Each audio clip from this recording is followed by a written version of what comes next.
السلام علیکم ورحمت الله وبرکاتو. امید چې ټول ملګري به خیر. دا وخت د خپل طاهر خان رسټورنټ د پیج نه بالکل تاسو سره لایو یو.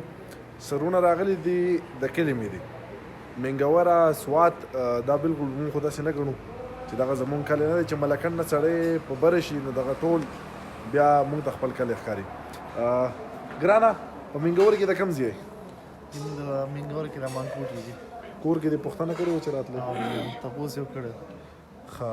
نو بیا دې راته ولې وې چې د پیج نه راشه چې خلک یې وګوري چې یاره ډېر ارمان یو مونږ چې ستاسو سره میلاو شي. ښه ځای ځای د باندې څنګه ولګېدو؟ ډېر ښه ډېر ښکلی خوراک هم ښکلی او ځای هم ښکلی و. ملګري دې خوشحاله شو؟ ډېر زیات خصوصا قاري صاحب. قاري صاحب و شکریه طاهر خان لاله ستاسو ډېره شکریه ادا کوو. تاسو په دې خپل قیمتي وخت کې مونږ لږ وخت تاسو راکړو او بالخصوص مونږ ستاسو ملاقات دپاره دلي تمنا او ارزو مونږ ډېره زیاته وه چې مونږ یاره د طاهر خان لاله خو مونږ ډېر ویډیوګانې لیدلي او دا خدمات وله مونږ لیدلي دي. ما د خدمت په حقله کې به دا شعر ورته هم ډالۍ کړم چې له خدمت په کار کې ویره له چا نه کړي.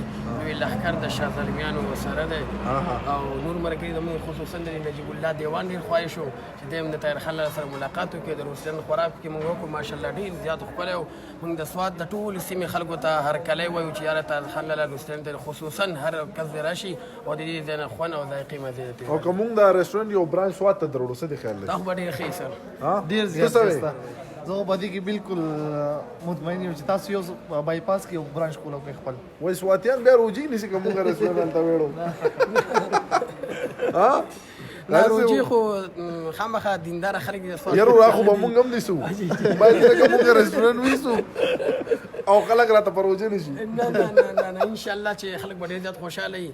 څنګه چې مونږ دومره لرې ځای نه اوږد سفر کړو طاهر خان لاله د روسلن دپاره خصوصا د ملاقات له خوراک ذایقې دپاره مونږ رالو نو دغه شان دي زموږ د سوات د سیمې ټول بره علاقې کالام مدین خلک به هم د طاهر خان لاله د هوټل دپاره بایپاس ته زموږ خواله خامخا راځي. به زمونږ به د مینهوالو نه پوښتنه وکړو دو به راته په کمنټ کې ووایي چې ستاسو څه خیال دی که مونږ یو برانچ منګورې ته ویسو تاسو پرې خوشحاله یې نو بس ما ته کمنټ کې ووایي.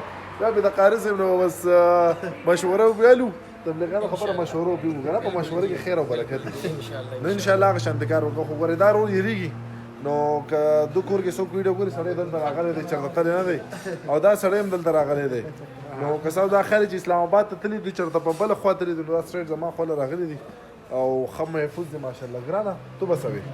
بس طاهر خان لاله ډېره مزه وکړه دلته او بس دغه یو ارمان و زموږ که نه موږ چې دلته لاړ شو تاسو سره میلاو شو. ډېره مننه ستاسو د ټولو ډېره مننه. دغه پیج تاسو ګورئ ساعت په ساعت باندې دغه زموږ د رسټورنټ چې کوم اپډیټس دي هغه پرې راځي. اخیرا به طاهر خان لاله ته خصوصا دا ووایم چې دا سلام د محبت در څخه واخله د ژوند شمه به مې مړه وي زه به نه یم. واه قاري صاحب ډېر ماشاءالله رومانټیک قاري صاحب یې ښه زنده باد. الله دې هم دغه شانتي لره او زه ستاسو شکریه ادا کوم چې د دونه منګوري نه د دونه لرې نه د سوات نه تاسو راغلی نو ډېره مننه. الله مو راته ژوندي لره. تاسو د ټولو ډېر مننه او ستاسو د کتونکو هم ډېر مننه. دا وخت تاسو 370 کسان ګوري ښه او نو بهر ملکونو کې هم خلک ګوري په کلي کې هم خلک ګوري. ستاسو د ټول یو جهان مننه. ډېرې مهرباني.